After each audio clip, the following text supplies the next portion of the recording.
Assalamualaikum warahmatullahi wabarakatuh. Perkenalkan, nama saya Waratul Ufa, BP 22.133.515 dari Program Studi Teknologi Hasil Pertanian Fakultas Pertanian Universitas Eka Sakti Padang.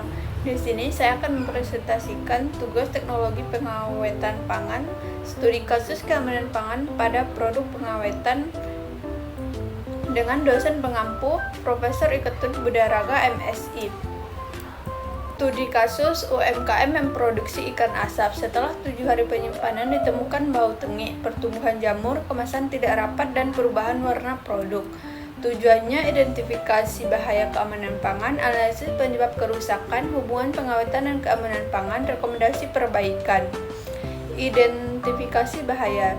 Bahaya biologis, kapang, kamir, salmonella, Staphylococcus aureus. Bahaya kimianya, oksidasi lemak, residu asap, dan bahaya fisiknya, debu, serpihan plastik, dan serpihan kayu.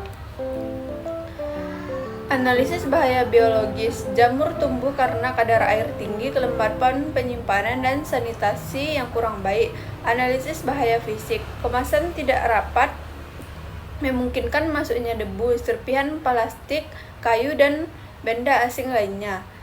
Analisis bahaya kimia. Bau tengik akibat oksidasi lemak yang dipercepat oleh oksigen, cahaya, suhu tinggi, dan kemasan tidak rapat. Analisis 5Y. Mengapa jamur tumbuh pada produk? Karena kadar air produk masih cukup tinggi.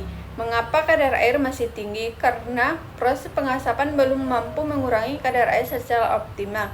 Mengapa proses pengasapan belum optimal? Karena suhu dan waktu pengasapan tidak dikendalikan dengan baik. Mengapa suhu dan waktu tidak dikendalikan? Karena belum terdapat standar proses yang jelas. Mengapa belum ada standar proses?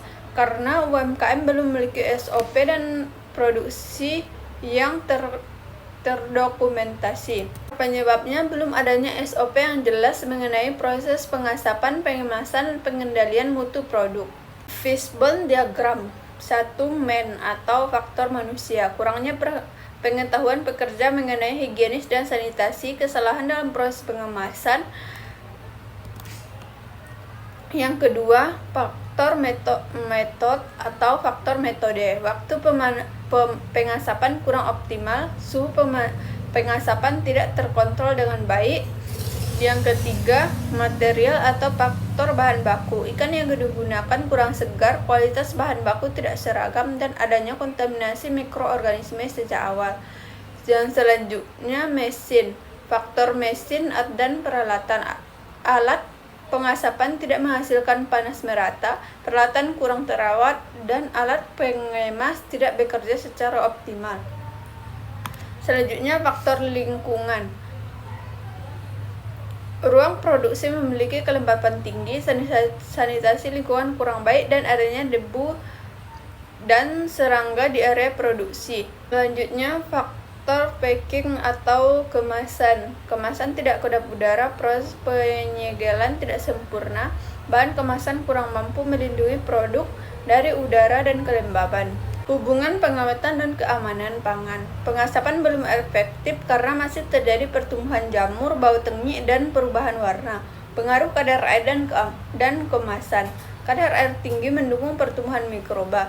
Kemasan kedap udara mencegah oksidasi dan kontaminasi.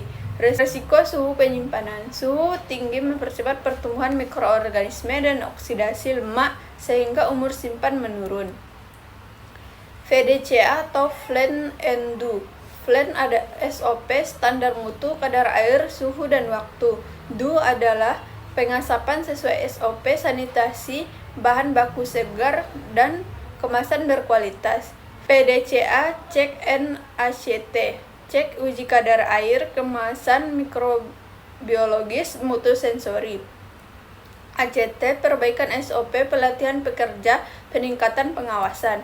Kesimpulannya, keamanan produk ikan asap dapat ditingkatkan melalui pengendalian proses pengasapan, kadar air, kemasan, sanitasi, dan pengawasan mutu. Sekian yang dapat saya sampaikan.